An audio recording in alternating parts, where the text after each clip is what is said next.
Welcome everyone to the kickoff of our Nassau County School District Parent University.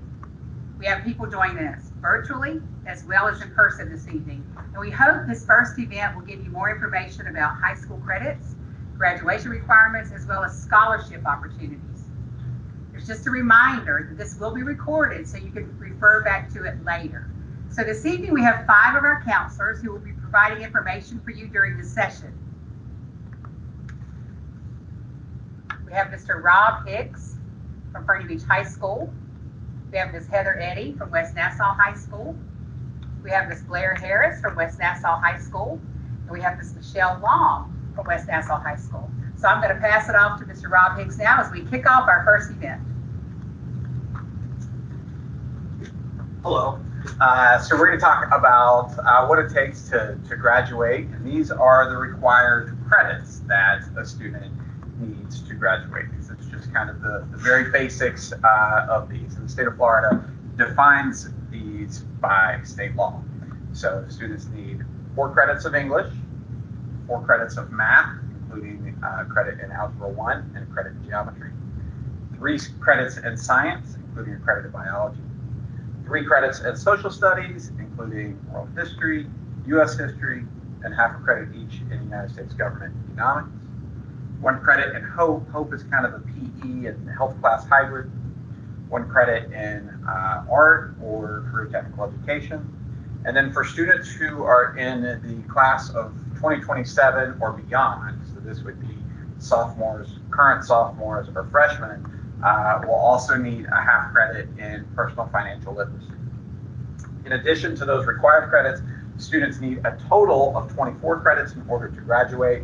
So depending on which cohort they'll in, they'll either need 7.5 or 8 electives in order to graduate. It's really the job of the counselors to track all of this. So rest assured that we take that very seriously, and we do our due diligence in making sure that students are placed into the classes that they need in order to graduate. Is really one of the main things that we do. This career tech requirement is kind of new. You might remember that formally before this school year, actually, students needed a credit in either performing or practical arts. This year, the state has added this career tech piece to that, and that is retroactive for all of our cohorts right now. So that applies to seniors as well. What you won't see on here, and this confuses a lot of people, is you don't see a world language or a foreign language requirements. A lot of people mistakenly believe that you need 2 years of a foreign language in order to graduate, and you don't. Most students in Nassau County do graduate with those 2 years of a foreign language. A 4-year university is definitely going to want to see those, but just to get a diploma, they're not required. If you are looking for that 4-year university piece, it does need to be consecutive language, so the same language. You can't, for example, take Spanish 1 and French 1, or it's got to be like Spanish 1 and Spanish 2. In addition to that, formerly there was a online requirement that was eliminated basically over this previous summer as well. So students no longer need that online requirement in order to graduate. Going back to these credits, this total number of credits, it's almost kind of impossible to graduate high school without getting those. So those are pretty easy, frankly, to come by. And there's a lot of things that we might not think of as credits that will end up counting for credits. So for example, a lot of students are going to take Algebra 1 in the 8th grade. And so they'll finish these 4 math requirements end of their junior year. But a lot of students are going to go on and take an additional math during their senior year, which means they'll graduate with 5 math credits. Well, that 5th math really becomes one of these elective credits. So most of our students end up graduating with more than these 24 credits. Right now, all the high school students take 7 credits a year. 7 times 4 is 28. Some of them will have that Algebra 1, or they might take driver's ed over the summer or something like that. So they're going to end up graduating with more of those 24 credits. All credits are factored in to GPA, and to talk more about that, here's Amy. Good evening. Thank Thank you for coming. I'm here today to talk about another graduation requirement, and that's going to be the grade point average.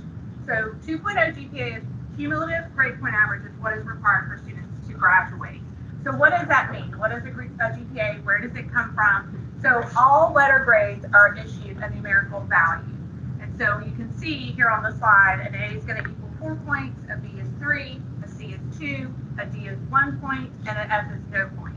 So every time a student takes a high school course, they're going to get quality points, which is that numerical value that's going to be applied to their grade point average, and then divided by the total number of courses that they have taken.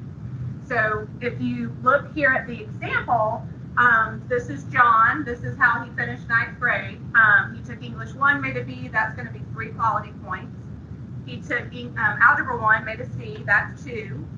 Environmental Science, B is 3 points. Hope is an A. Got 4 points for that. Spanish, 1 is a B for 3 points. Art is a B. Oh, excuse me. Art is an A, and volleyball is an A.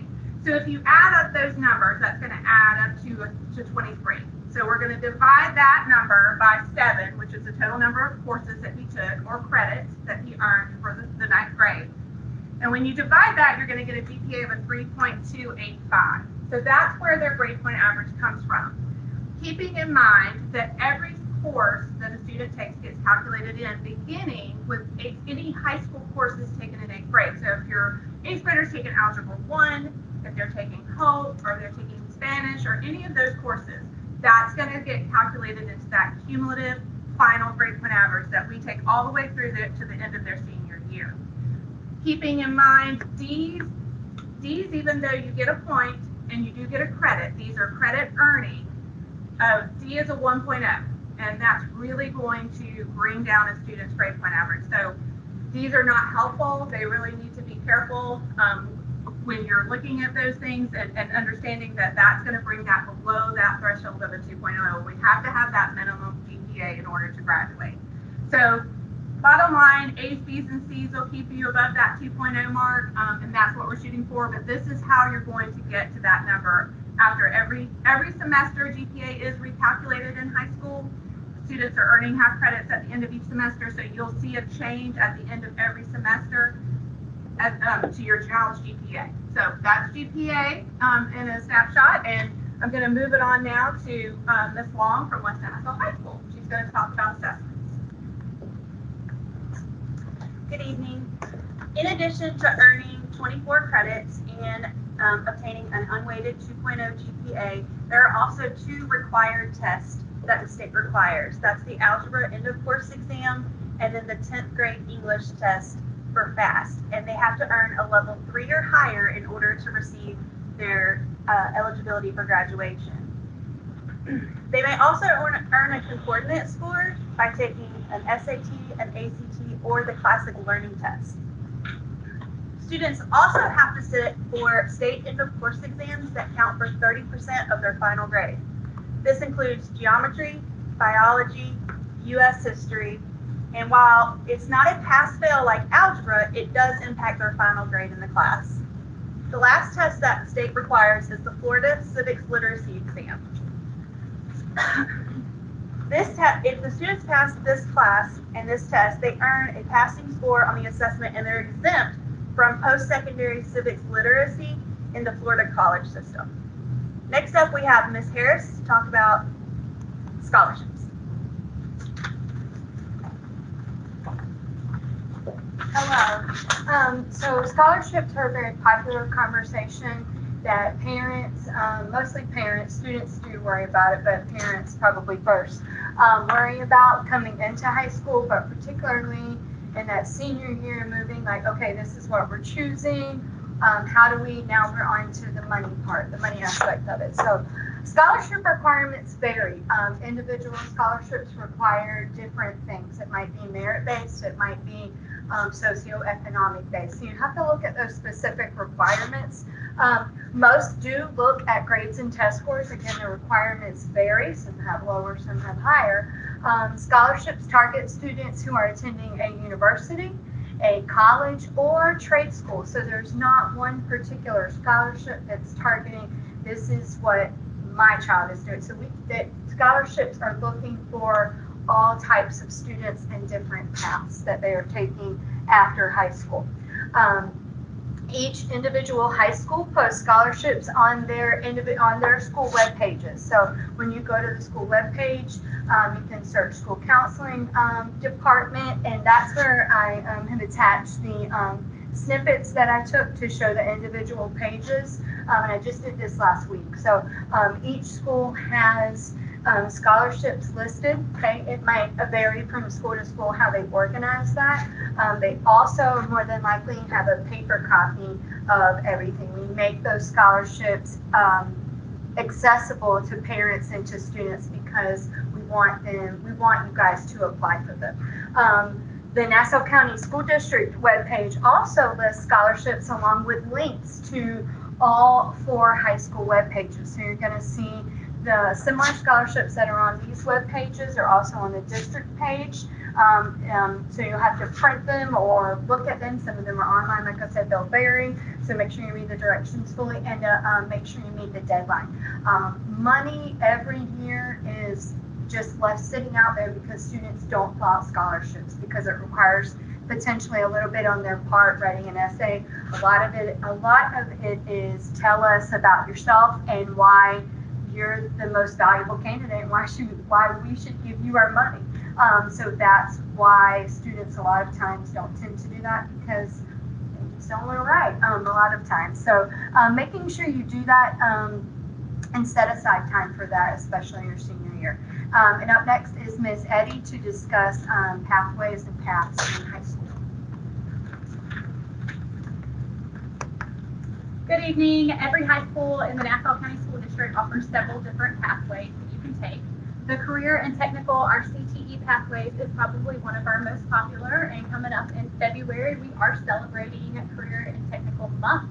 So make sure you're looking out for your high school social media website so that you can see all those great announcements of different program opportunities.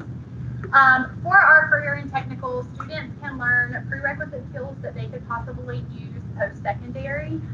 We have several different employers that have worked very closely with Nassau County School District reps to make sure that we're employing these students with those different industry certifications or prerequisite tools.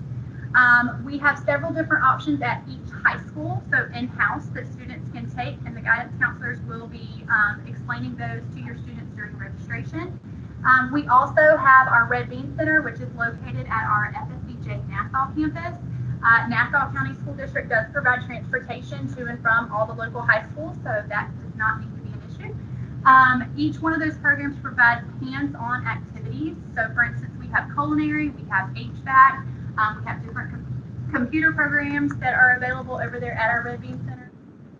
Along with CTE, we have dual enrollment programs and receive college credits while also in high school. Again, your school counselor can give your student and yourself more information on how they qualify or if they do currently qualify.